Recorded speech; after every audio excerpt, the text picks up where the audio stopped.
Hey guys, welcome back. Behind me is the 4runner that we diagnosed the fuel injector on the live stream.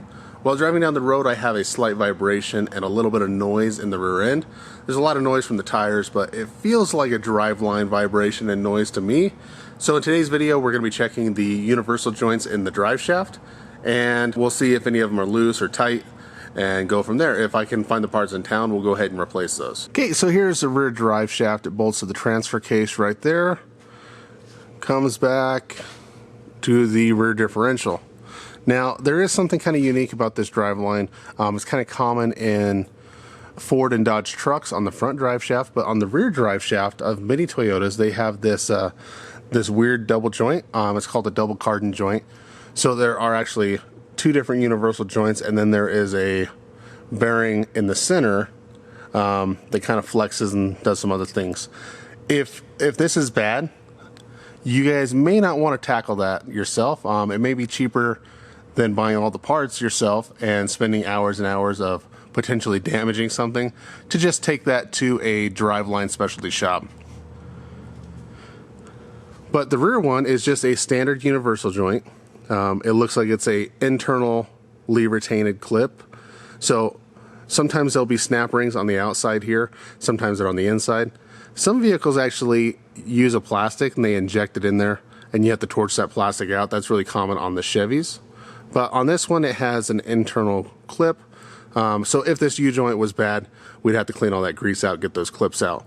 But to inspect the U-joints, and I should have put it in neutral before I began, but what we're going to do is we're just going to grab this yoke back here because I don't have the parking brake set.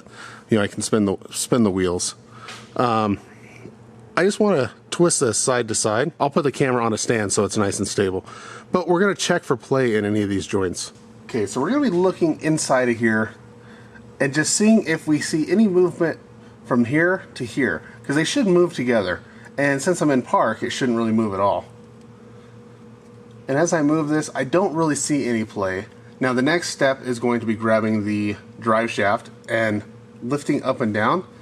If I have a cap that's worn out or the bushing in the end is broken, then that drive shaft will flop up and down, and that can cause a vibration as well because the drive shaft is going to fall out of balance while you're driving. I don't feel anything there. Now we're going to go the other way.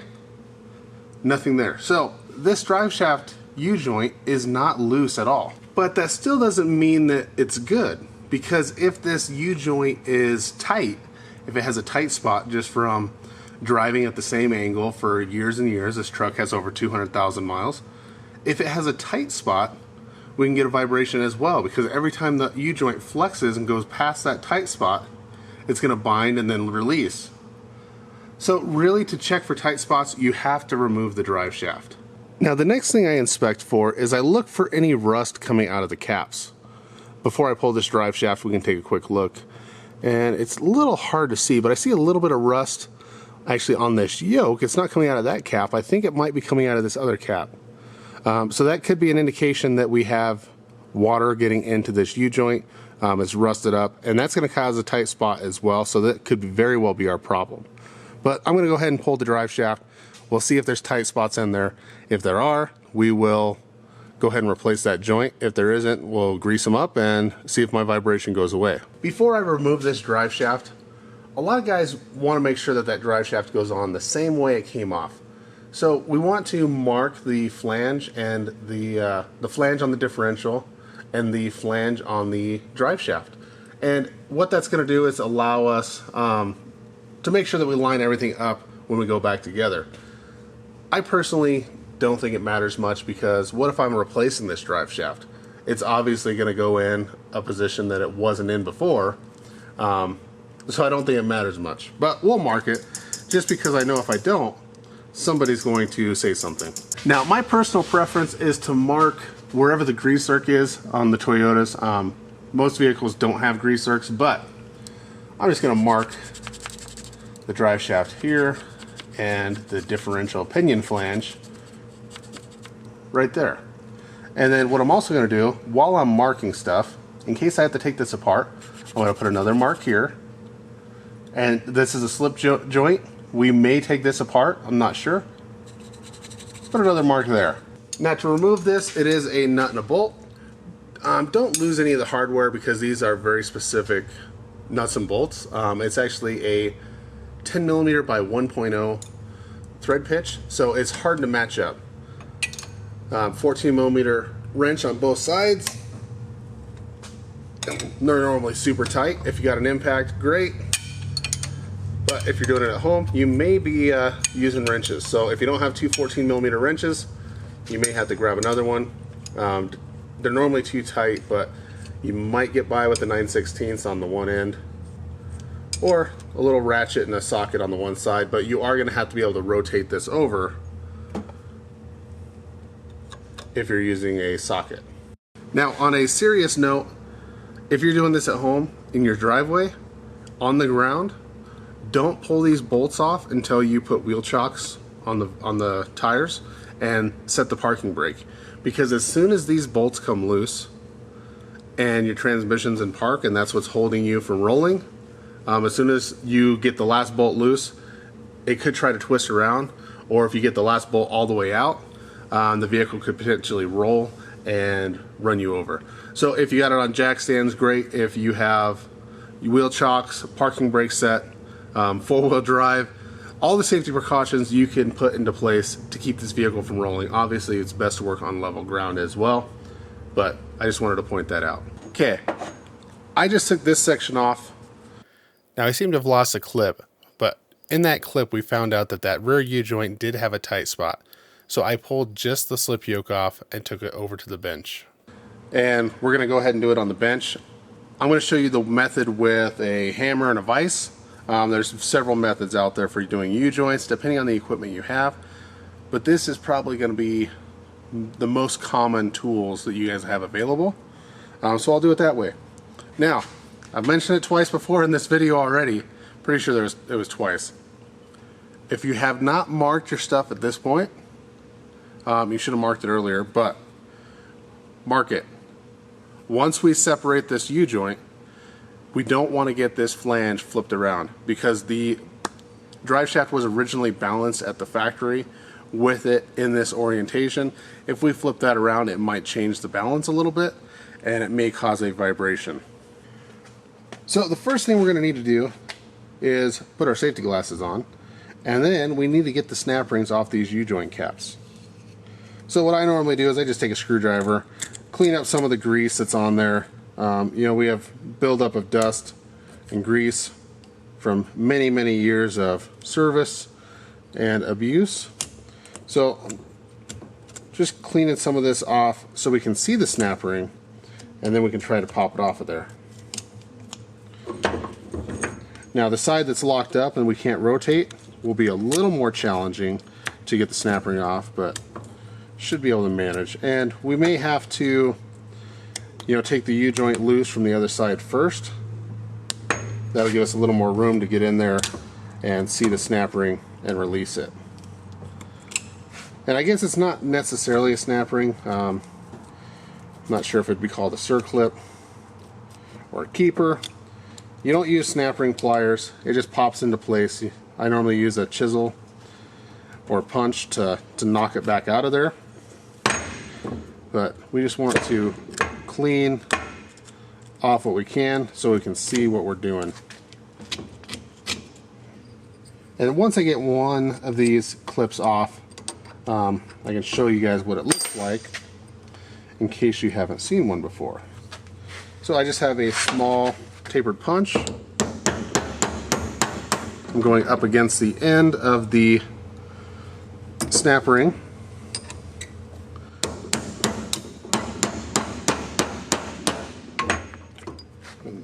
That punch is just small enough that it keeps getting caught in the cap.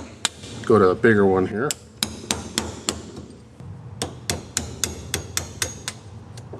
Now these tend to go flying once they're released. So, like I said, make sure you have the safety glasses on. And that's all it is. It's a little more than a half circle. It just locks that U-joint cap in place.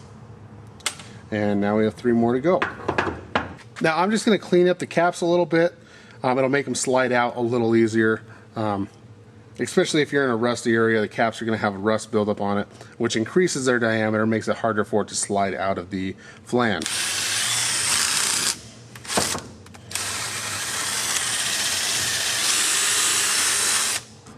Now, if you're in a really rusty area, you may also want to spray penetrating oil on this and let it sit for a while before you get started. Here in Colorado, it's not a big issue. Okay, here's your last chance to mark it. Going once, going twice, okay? Now, what I like to do when using a vise, now these jaws have been welded in place because this is very hard on a vise. A lot of times you break the bolts off that hold the jaws in place. After breaking them many, many times, we finally just welded the jaws in place. It's not like we're changing the jaws out often anyways, so not a big deal. What we're going to be doing is I want to get this end piece off first if I can. So I am supporting this flange here with the vise, and then I'm going to use a hammer to tap this flange down, and that's going to force this cap up out of the top.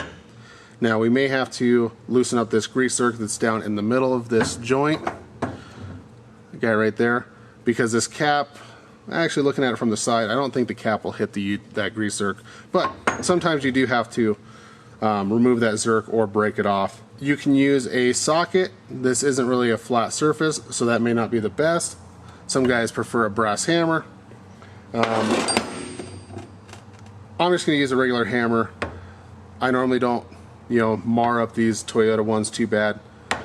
So let's just start beating away and see if it comes apart.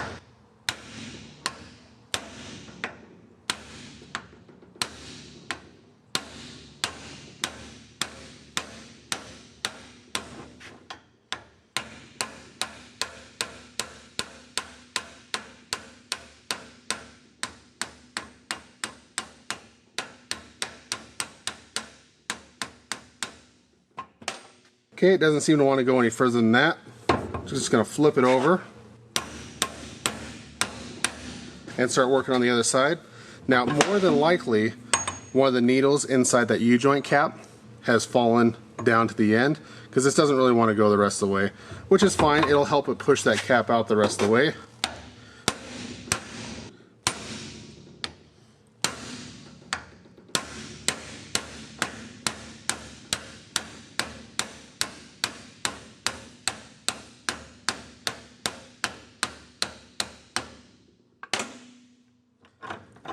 Now, normally I would start spinning that cap at this point to try and break it loose, but it's still a little tight in there. We're going to flip it back over, beat on the other side, and we're just going to work this back and forth. I already have a bunch of rust and debris coming out of here, so I'm guessing this cap is completely trashed. Okay, that one came loose. Few bearings left, not many. Flip it back over, try and get this other side to pop that last little bit. There we go.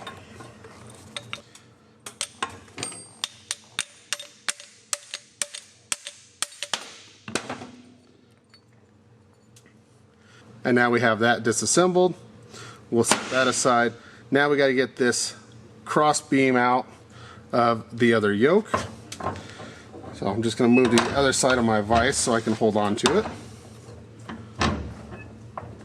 And I'm just going to put the cross piece on the vise.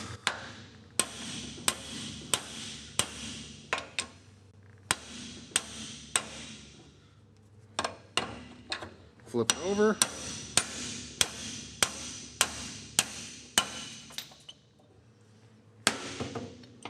Flip it over again.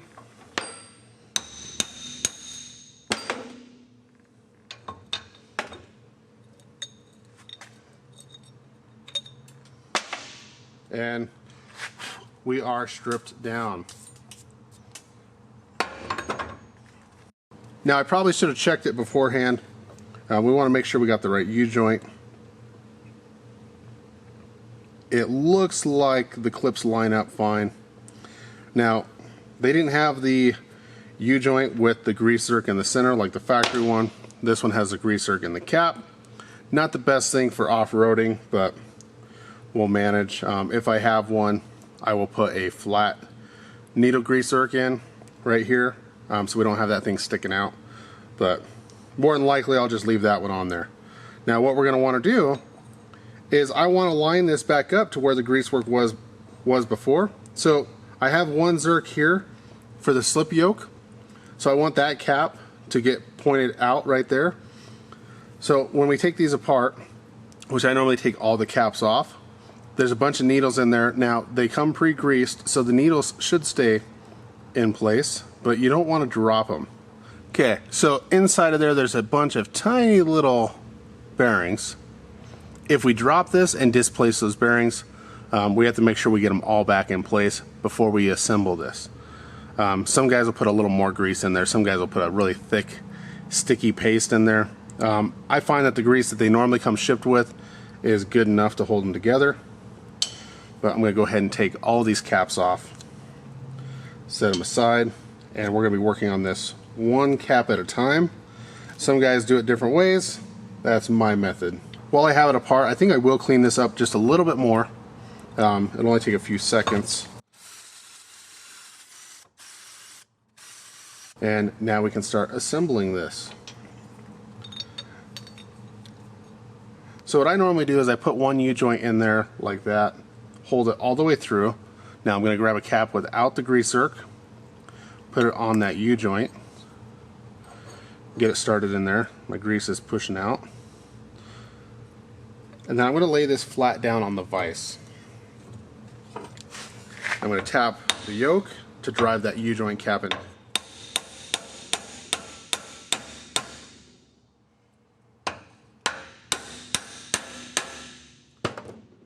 Now, I actually want to drive that in there further.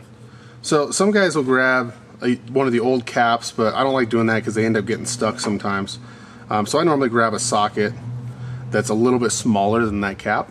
You want to be pushing flat across the whole surface or pushing on the farthest outside edge that you can. If you push in the center, it can crack the cap or break it. So we're going to set that there, and I like to overdrive the first cap. So right about there's where the snap ring would go on, but I'm going to go a little bit further.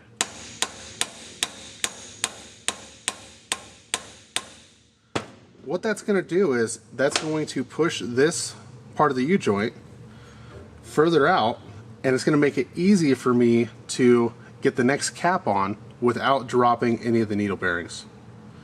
And then I'm also going to lift the cross piece up just a little bit, not far enough to disengage it from the needle bearings on the other side. We'll get the needle bearings started on this side.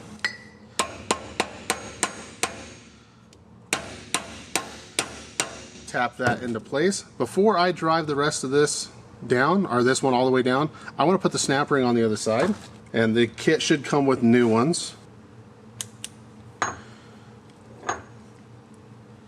So I got that in place. Now I can drive this down all the way until that snap ring fits flush up against the flange. I'll stick my socket on there.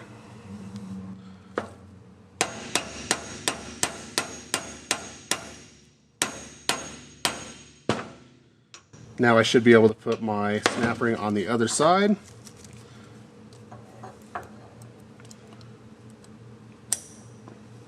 Like so. Now we can install our other flange. Let me clean that one up a little bit. Okay, remember our marks from earlier? I've got red paint here, I've got red paint here. That's the way I want to go together.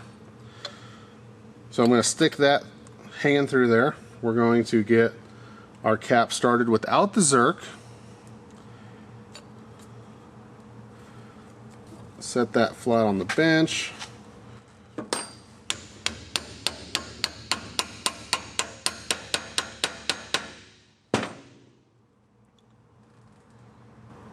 Get my socket.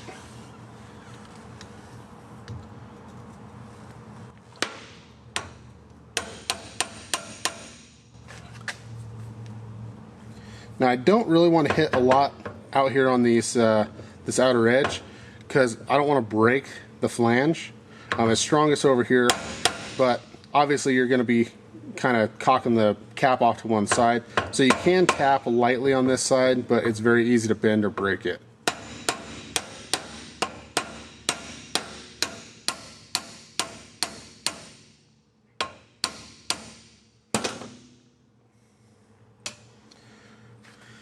Okay, that one I overdrove it as well. We're going to slide that cross piece out just slightly. Now it would be best if I took the grease zerk out of that cap, but with the socket we should be fine. So I'm going to set this back on the vise, hopefully hold everything together. Tap this into place. Now that I'm somewhat secure, we'll put the snap ring on this side over here. Now if you get to the point where a snap ring's not fitting, and you're lacking a 1/16 of an inch, or if you're lacking the thickness of the snap ring, you know, the groove's just not visible, then more than likely one of the needle bearings fell into the bottom of the cap and is going to prevent you from assembling this all the way. So now that I have the one snap ring, I'm going to drive this cap in the rest of the way.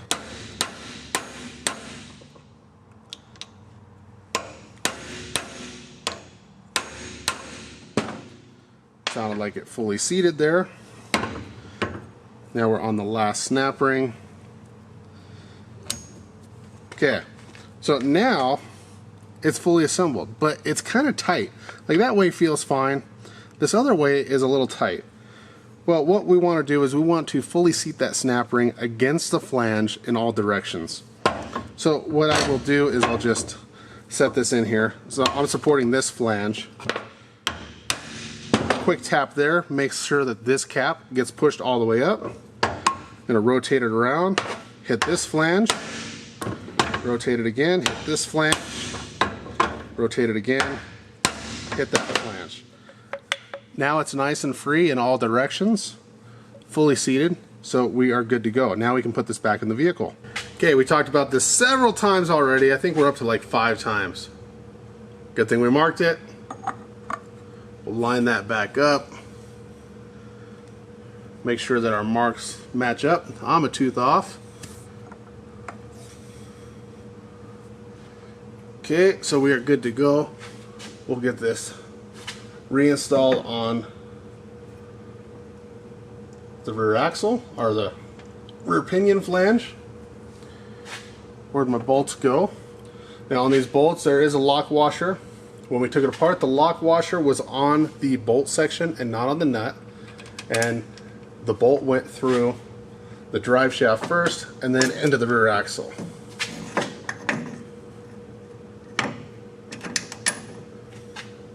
If you lose some of these bolts, I honestly wouldn't try getting generic bolts, because you're probably not going to find them that are the hardness you need and in the thread pitch you need. Call a junkyard, call Toyota, get the right ones.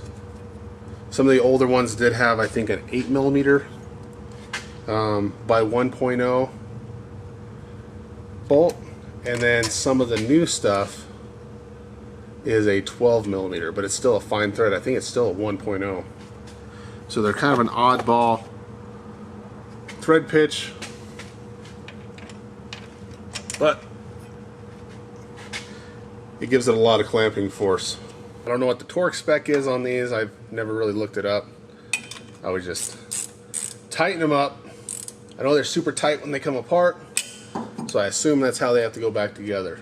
That top one's always a struggle. Normally I do put these in neutral, but I was doing some other work underneath the vehicle that didn't require me to have it in neutral when I realized that I needed to check the U-joint. So rather than just, you know, lower the vehicle back down and spend 30 seconds putting it into neutral, we're going to ride the struggle bus. Do it this way. Now, some guys will grease the U-joints before they install them in the vehicle, just because it's easier to get to the grease zerk. I normally do it in the vehicle. That way I can hit all the other grease zerks at the same time. If you bought a non-greasable U-joint, don't worry about it. Nothing you can do. Okay, that's in place. Let me grab my grease gun. We will hit these two spots, the U-joint, the slip yoink,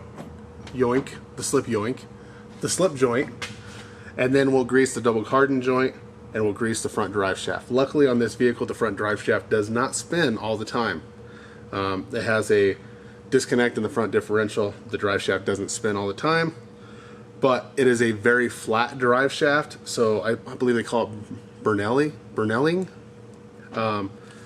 When the U-joint bearings don't get a lot of arc in the movement as it comes around, that bearing just wobbles back and forth in one spot, and it causes those bearings to become flat-sided and causes vibration as well. But since the drive shaft doesn't spin all the time, we don't have to worry about it. And in case somebody's wondering what grease I'm using, I just put a tube of the Lucas Super Tacky grease in my grease gun.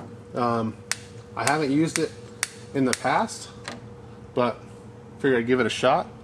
The grease I normally use is the Schaefer Red, Ultra Red, I'm not sure, but it has a tendency to leak some of the oils out the bottom of the grease gun.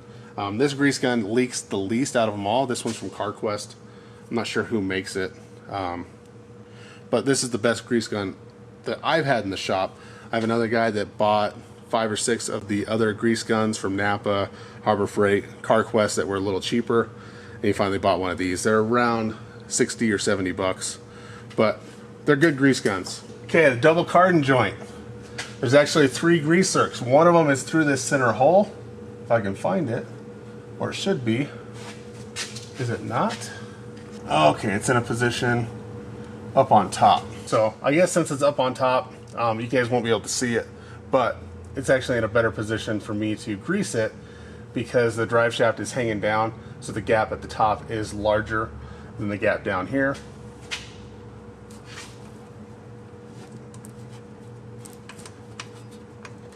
Although I may have to spin the shaft around to, oh no, there it went, clipped on there.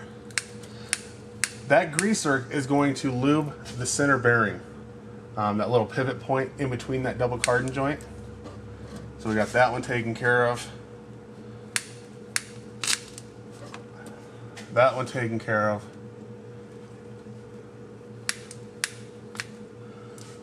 That's all greased up. Now some guys will pump it until they, see new fresh grease coming out of the caps.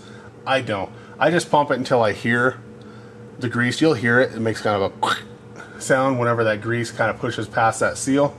It'll fling a little bit of grease off of there, but it'll be all right. Since this one hasn't been greased in quite some time, that'll work. On my own vehicles, when I change the oil, I do 1 pump of grease in all the U-joints, and that's it. While we're here, we may as well grease the front one. Like I said, this drive shaft doesn't spin all the time, so it is disengaged, so I can spin it to a convenient location for myself. Throw a couple of pumps in the slip yoke.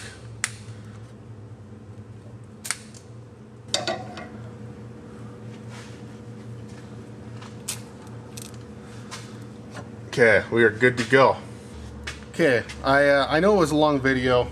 I probably could have broke that up into multiple pieces, but figured start to finish, checking the U-joint, replacing it, reinstalling it, greasing it up, show you the whole shebang. It's going to be very similar on other vehicles, other applications. Like I said, some of the Chevy vehicles, maybe some of the Dodge vehicles, they don't have clips from the factory, and they have plastic holding them in place. They inject plastic in there. You have to use a torch and heat up that flange. The plastic oozes out, and then you can press them apart. The replacement has a circlip just like what we installed here. Some vehicles, Subarus, Hondas, some of the smaller vehicles, you cannot service the U-joints. Nothing you can do. The U-joints are staked in. They make kits where you can service them, but they normally don't hold up. They vibrate.